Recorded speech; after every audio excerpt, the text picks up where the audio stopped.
NERDSoul. Yeah, late ill kid at OneYoungsta holding it down. Bring that StreetGeek and NERDSoul. What is up, my people? Today, coming with another wonderful episode of That's Right, Talk Shop. We are here to review a comic book. We're going to be reviewing 2 issues, but this is a special edition because we're reviewing it with the creator himself, the writer. Before we even get started, I would like to introduce you to the enigmatic, the amazing, the philanthropic John Robinson IV, y'all. Appreciate that wonderful introduction. What's going on, y'all? Man, so we are here to review the issues 1 and 2 of Scorpio. Now, before we get started, you guys know I don't review anything unless I like it to a certain degree. Anyway, I'm not here to trash stuff.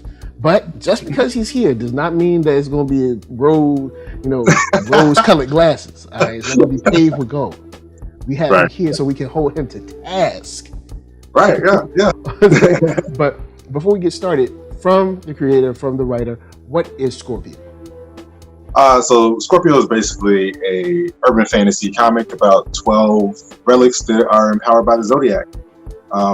Follows a guy named Danny Shim who has the Scorpio sword shadows at his house, and everybody wants it. So to give a little insight, before I was going to ask this in the other video, but I held it for this, so people can have a little something they got to go for both for. Right. You're a writer and you write novels, blogs, comics. What got you into writing? Wow. Just I don't want to tell stories. I suppose not really a particular thing. I don't know. It's just kind of like I've always had ideas in my head. Not always the greatest ideas, not always the most profound, but I like the idea of telling stories. I even as a kid, playing with action figures or something like that. I'm like, all right, we got to make like a storyline for why Goku is fighting Captain Hook. I don't know why, but we got to figure out. Those are the 2 toys I had at the time. We got to figure out an elaborate storyline behind this. Wow, yeah, it's got to be pretty elaborate. So let's get into the book. We got Scorpio 1 and 2. I'll be crossing back between issue 1 and 2, but I'll try to delineate and let you guys know which one I'm talking about. In this case, with both issues, we have, with issue number 1, we have artist by the name of Cesar Oliveira. Yeah, Oliveira, yeah. Just make sure I ain't screwed it up. Sorry. And issue number 2, we have Marco Zuffreneri. Yeah, there you go. First question is, why change the art style for the books? So the first artist was he was only contracted for the first book, and by the time we got around to getting done with the first book, he was hit with just like too much work. So he couldn't come back for the second one. It was like an unfortunate kind of situation, but we were able to, me and the colorist, the same colorist, Viviana Spinelli.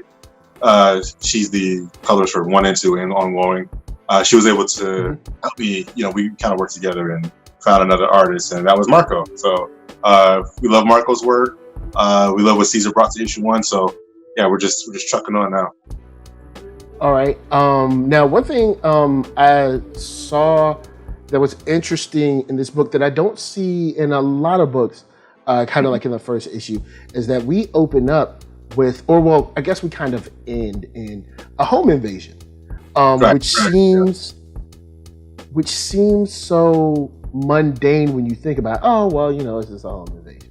Right. People walk into their house, but you do this long setup of like, where the tech people, this is the new tech house, and it's going to be most secure everything, and nobody can get it, and you're going to have the best time of your life. And this guy's like Danny Shim is like the Steve Jobs of like the technology home world or whatever. And it seems like he's on cloud nine. You know what I'm saying? And the way you have it is like, yo, everything's going right. He ain't got one, he got two. You know what I'm saying?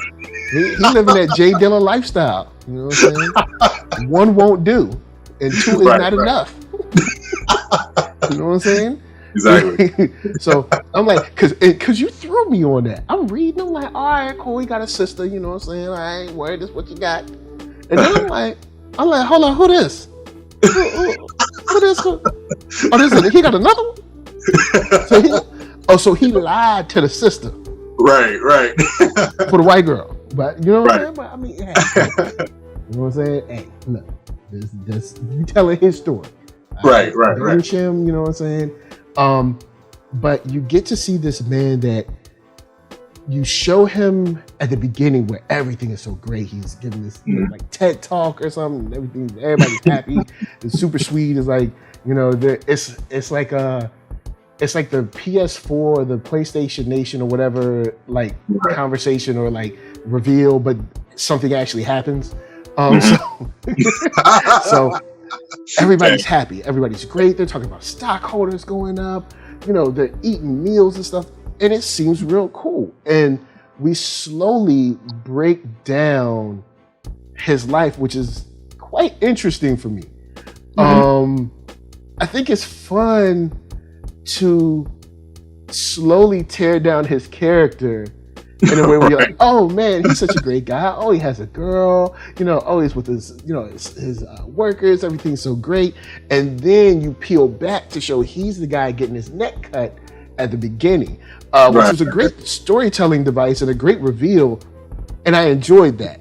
I thought that was real fun. So kudos on that. Now switching to issue 2, I gotta knock you because I gave you a good, I gotta ding you. What's the boy's name? His little brother. What's the boy name? The yellow shirt. Marco with the red shirt. Yeah. Marco. His YOLO logo is not the same size as in the first issue. Yeah. Which, yeah. I could see that. I just threw that in as a gimme. Look, he thought he was only living once. You know, he's like, man, look, I thought I was only living once. I didn't have to leave this logo the same.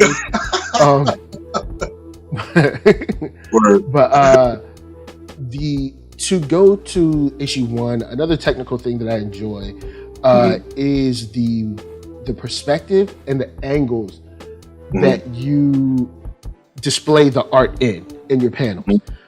You choose very unconventional, very cool, and sometimes like weird angles, but it serves to keep your eye engaged. Because of course you have your basic kind of like talking heads panels, but then you'll come out to like this interesting angle that normally you'd see on television or in film, to give it a more inviting feel, a more engaging feel. Which I enjoyed too, which kind of kept me going on. Big shout outs to Carlos for keeping his line strong through the whole season 1. I was like, all right, you know, I was like, so the line was cool.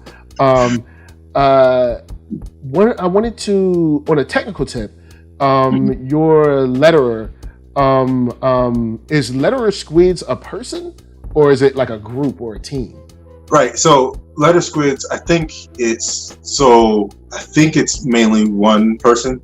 I don't know if he prefers for it to seem like it's a team or, but he likes to be credited on the book as letter squid. So I won't say his name just in case he has reasons for, you know, internet reasons or whatever. You know, he on the run, you know what I'm saying? He got warrants out. I like how the letters, especially the thoughts, were displayed.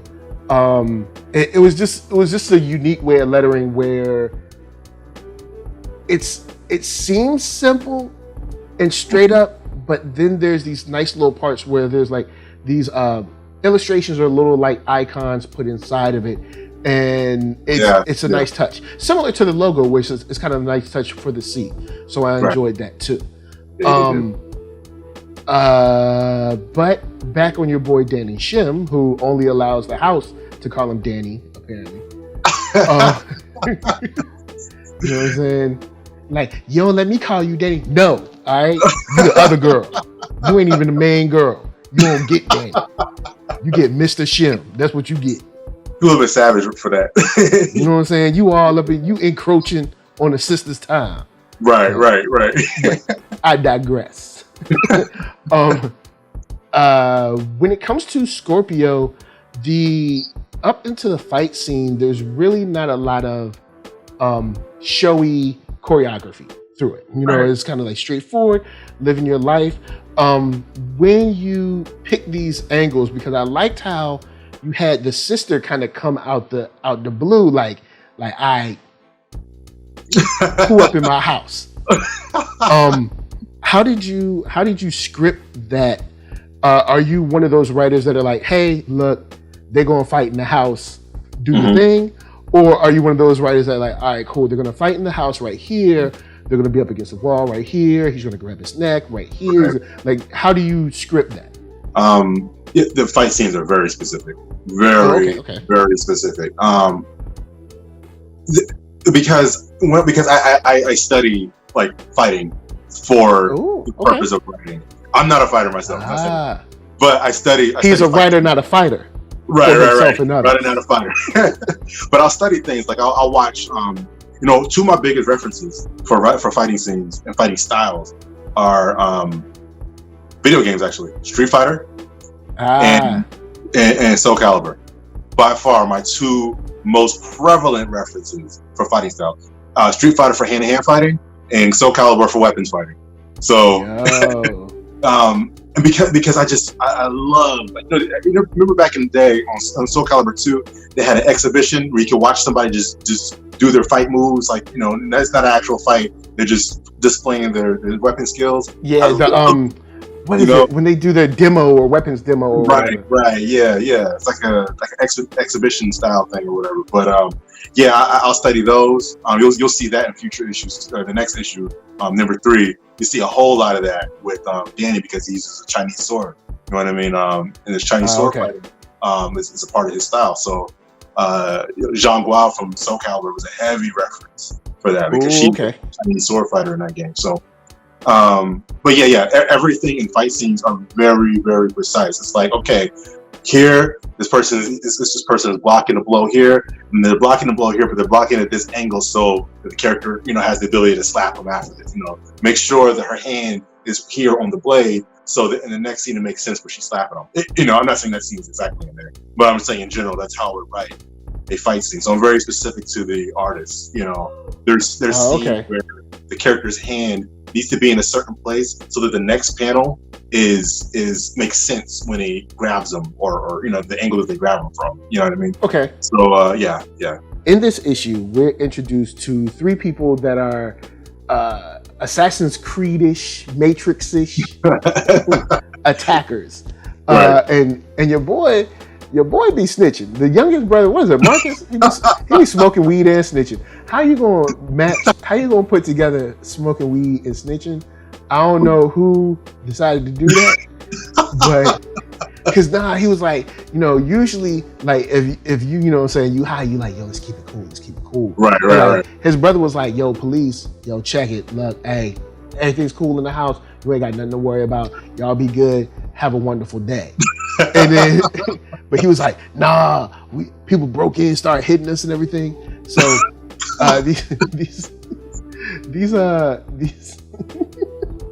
these 3 people that we're introduced to, if you could describe their relationship, because later on, and I'll talk about this in issue 2, later on, it doesn't seem like their relationship is that tight. We hear about the Scorpios in this issue, but it doesn't seem like there's too much love lost. There's a little teary section, but they seem like a loose group. So those 3 is Quincy, Lucas, and Naomi, right? Naomi's obviously the main character out of those 3. For good reason. Lucas and Quincy, they are tight. So to give a little backstory that's beyond the comic a little bit, give some behind the scenes information. You know, Right. Lucas, Quincy, and Naomi are what are called prospects. So these are people who are next in line to wield the Scorpio relic. So all three of them are Scorpios, right? Okay. And it kind of seemed like that in the issue, but I was gonna get into that when I talked about issue 2. So yeah, thank you. Word, thank you yeah. for revealing that. And Naomi is the most skilled of them. She's called the adjutant prospect, right? Yeah. So she is, once she takes up the relic, she becomes the herald of Scorpio. All right, herald, however you want to pronounce it. But she becomes basically the wielder of that weapon. Right now, it doesn't have a herald because Danny even kept it in his house locked up. So he was being all like, I don't, because he won't listen to his daddy. Yeah, right. Leave it, man. I don't want that. But you know, she comes and she's like, no, we're getting this. It's rightfully mine. I trained for this. Let's go get it. That sort of thing. So her and those two, they are actually really tight. They're really okay. We don't have there's not a lot of room to show it too much. I was hoping I could show it a little bit in the little dining scene. And that's why I was like, it seemed like they were kind of cool. Yeah. But then there's another scene that I'll talk about in issue 2, which she was like, you know, I mean, I'm sorry this happened, but I'm out. Word, yeah. I'm not going to stay to argue any longer. Right. so yeah, but they are cool. They're pretty tightly knit group. You know, it's kind of actually the fact that, if you remember at the beginning of issue 2, Libra, her name is Shakti. She says, "Hey, you can bring Bonnie with you." You know, Bonnie was the woman who was wearing all white. That's actually Capricorn. Yeah. So I don't think I say that she's Capricorn up front. I mention it later. But if you pay close attention to her, you see she has the Capricorn symbol on her hat. You know what I mean? Yeah. So and they do refer to her as a Capricorn. So right. So she's like, hey, I'll send her with you. She's obviously one of the powered individuals, you know. Mm-hmm. And Naomi's like, no, this is a Scorpio thing. We handle this ourselves, you know. This on us. Right. So they're pretty tightly knit group. All right, so we have the heralds of this zodiac, I don't know, cult group that seem to be coming to bite the Shim family in the butt because of Danny not paying attention and not listening and not following his father's teachings. Right. How much more will he be burned by not following his father's teachings to the letter? Right. So in issue 3, you'll definitely see some more Danny getting burnt. Like you said, he starts at the top at the beginning of issue 1. I do think in issue 1, I spent a little bit too much time on like, oh, he's top of the company, whatever. But it does help show where he was at and where he falls. Yeah. You know? So that's one of the things that I'm glad was clear from, you know, moving from issue 1 on. But yeah, he gets like everything just falls apart. It just continuously falls apart. You know, stuff you mentioned earlier about Carmen, you know, in the house, and Sophia. Oh yeah, that comes to a head. There's a lot of things like crumble for him. You know. Cool. There's one thing that I like in issue 2 most specifically is seeing how maybe not pushy, but how diligent the police are. And the reason why is because usually what you'll get is like the rich guy being like, there's nothing to see here. And they're like, oh, well, he's rich, let's go. And I mean, that happens. I mean, you know, we've seen it in TV and movies. They're like, oh, well, he's rich. So, you know, he knows the mayor. You know what I'm saying? So let's go. So let's leave. But you see kind of early in that conversation that it's like, no, this is a thing. We came in, you know, you open the door, we see there's blood on your shirt, your neck or whatever, and you got bruises and people beating up, there's stuff broken in here. Right. This is a thing. You know what I'm saying? So you don't got no choice no more. Now, of course, they ain't see old girl sneak out the house. Right. Yeah, you know what I'm saying? You see her speed off. Which on that scene, there was a couple of. So one of the things is, yeah, she kind of went out through the the garage or whatever. So they didn't really notice her leaving. But at the same time, they didn't have a particular reason. I mean, when she was gone, it wasn't like they was gonna go on a ice chase after this. It's kind of like, oh, there was somebody else here. Like, you know what I mean? So it was kind of like, oh, well, she got away, but it wasn't like we had a reason to chase her either. You know what I mean? Like, so it was kind of like, it doesn't look like somebody fleeing the scene. Right, exactly. Right.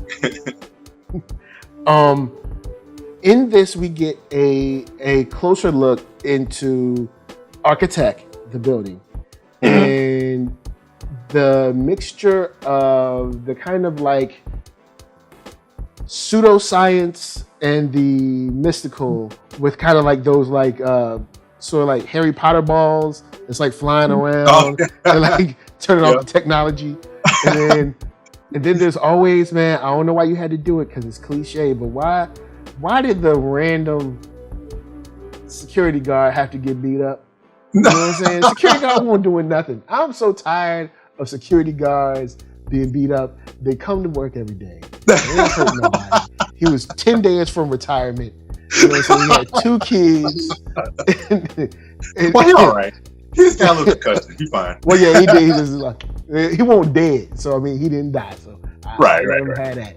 And then the brother was watching the TV. Like, you know what? We need a more attentive. I'm just saying, because attention to detail. If you look out there in them streets, if you're watching NERDSoul right now, and you're a security guard, keep your antennas up. You know what I'm saying? Keep your antennas up, because you don't want to get choked out from behind. Right. That stuff be happening. Like, but I like the mixture of science and the kind of like the magic or the mystical here. How deep does the rabbit hole of the Zodiac? How far-reaching is its power when it comes to the monetary and the financial power of something like Architect? Right. So, all right. So the Zodiac, first of all.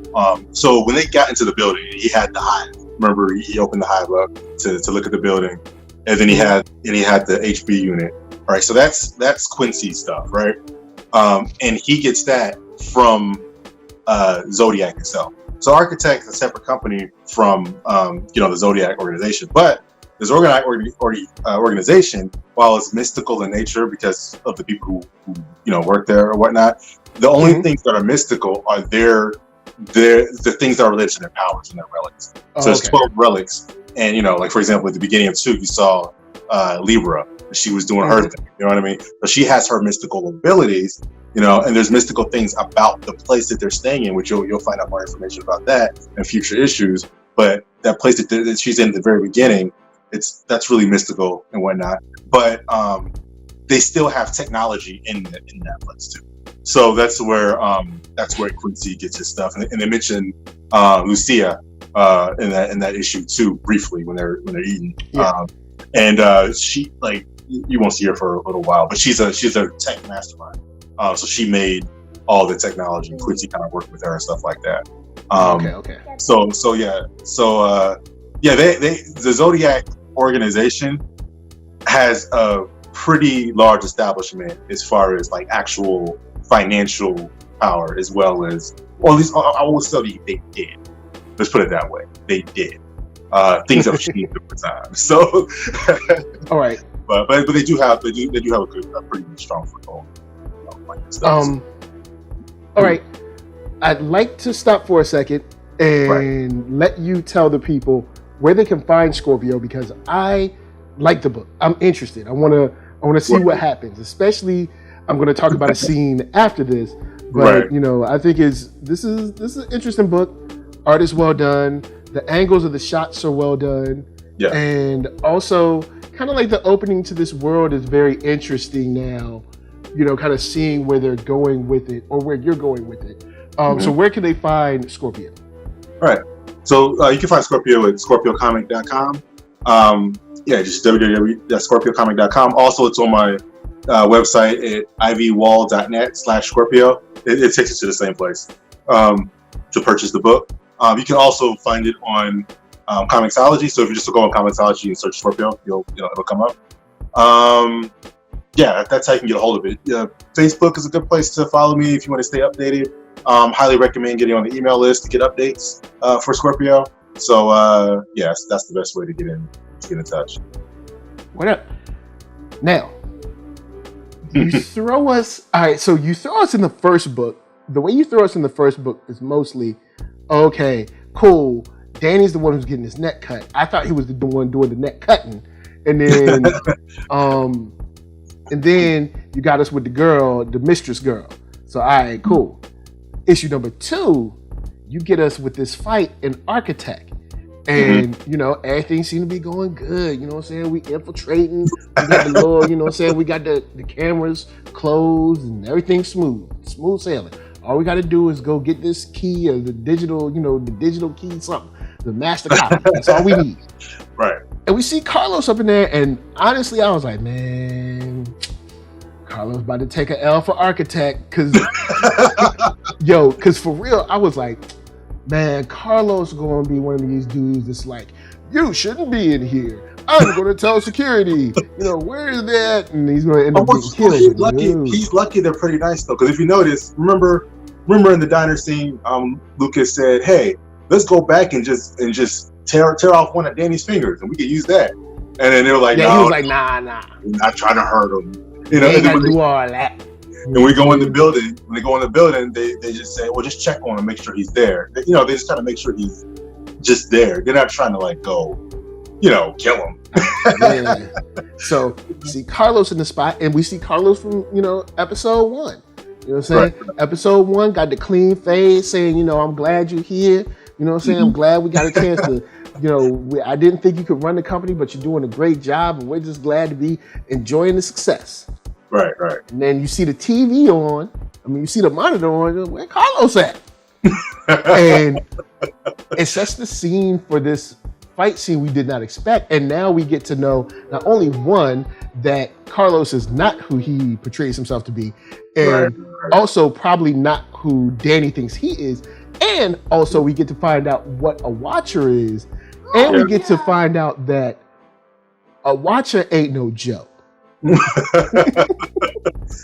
Like, bottom line, Watcher let old girl live. He was like, I got the box. Right. Yeah. So I like that, and because in a lot of shows and a lot of books, I'm like, when I finish the book, I'm like, well, what did we learn? What did we learn? Because there's a lot of episodes, usually when I call them throwaway episodes or fillers, but it's like, well, we didn't learn anything. Nothing happened. Nothing went on. But here we learn a lot about how deep this, whole thing with, Libra and the rest of the zodiac might go, the whole purpose of this sword. We find out what Watchers are, what Carlos is, and what he might be doing, or what he might or might not be, to the rest of the, I guess the rest of Architect in general. So, it's nice to see that these breadcrumbs are given to us each episode or each issue, instead of kind of having to wait all the way until, say, issue 6 to learn something. We're continually learning things throughout our process of kind of following this story along. And that's one thing I really dug.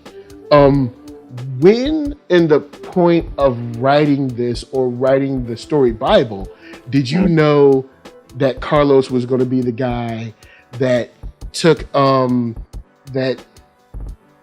took the role of being the Watcher? That was pretty early on. So when I first made Carlos, I didn't first think of it right then and there. Okay. But a little bit after, I was like, okay, I knew a Watcher was going to show up. I knew it was going to be somebody there. I knew that there was, because there's not, clearly the Scorpios aren't the only people looking for the relic. Yeah, There's two sides. Yeah, it's clear now. And I saw, I was like, all right, so I know that these other people are gonna come in and they're gonna have to fight. He's gonna have to fight them. But then it came to my attention. I was like, but if the groundwork isn't laid for somebody being there, it's gonna feel like it came out of nowhere. You know what I mean? I didn't want to feel like that. And so it wasn't initial, like that wasn't his role to begin with, but like very early on, still when I didn't even have this shit written yet, I was like, oh, okay, we're gonna make Carlos this person. And then I can't mention other things because it'll give away to the story, but there's ways that he's weaved into the story, and even the name Watcher, he's placed there for a purpose. And see, now you got me wondering. Is he placed there by his dad? Is he placed there by someone else? Do I need to side-eye Carlos? I don't know what to do with him now. I used to trust him. I thought he was a good employee, just out there CFOing it up. Now he got at least 2 bodies on him. Right? At least 2 bodies on him. Yeah. So, we don't know. We don't know where it's going to go. Right. But with that said, I did want to say thank you for hitting me off with these issues. I enjoyed reading them. Scorpio is a lot of fun to read. Guys, of course, holler at us. We'll holler at you down in the comments. Let's talk Scorpio. Go get it. It's right in the link below. Go get it, read it, enjoy it. You know what I'm saying? You can be part of the drama, which is Danny's love life or his family life. Yeah. Or, you know what I'm saying? Maybe you can wait to see that Carlos glow up in episode 2. You know what I'm saying? Because Carlos standing there like a G at the end, like, yeah, I got the box. Don't nobody got it. And y'all can't take it neither. Right. If they could have took it, they would have took it. Right. But apparently, they can't. Now you mentioned earlier, real quick, you mentioned earlier, you said about the Scorpios being tight. And there was a part that you felt like they didn't feel that tight later on. What part was that? The old girl just ran. She was like, look, she saw them get killed. She was like, look, because usually you're like, we never, you know what I'm saying? No one left behind. Oh, no, not her. She was like, everyone left behind. Yo, Carlos started whooping butt. She was like, bye. Bye. Hey, well, look. So my thought process on that was, she cried a little bit, but then she was like, I mean, when the first one died, she was trying. She tried. And then when the second one died, a little bit. She couldn't say anything because that's why I don't show them in the same panel ever, because she is hiding at that point. That's why when the second one dies, she doesn't say anything. She was like, she wanted to like scream his name or whatever. Didn't say nothing because she was like, okay, my position is going to be given away. And Scorpios, they stick to the shadow. That's why he talks about the shadows. Scorpios are good at hiding. So he can, she kind of slips up out of there, He, like you say, he's not worried about looking for her. He got what he came for. yeah. That's why I was like, I'm out. Like, and had her looking bad up in that joint, man. I was like, she ain't helping nobody in these streets. I ain't getting no revenge. I ain't getting nothing. I'm getting the out. That's what I'm getting. But guys, of course, like we said, thank you for chilling. Thank you for hanging with us. If you want to holler at, of course, the writer, the creator, so much insight into the book. And if you want to get more, John Robinson IV, links below. Scorpio, links are below. But we thank you for watching. We thank you for coming through. You ready to say peace? All right, cool. So from us to you, we're saying thank you for watching and peace. Peace.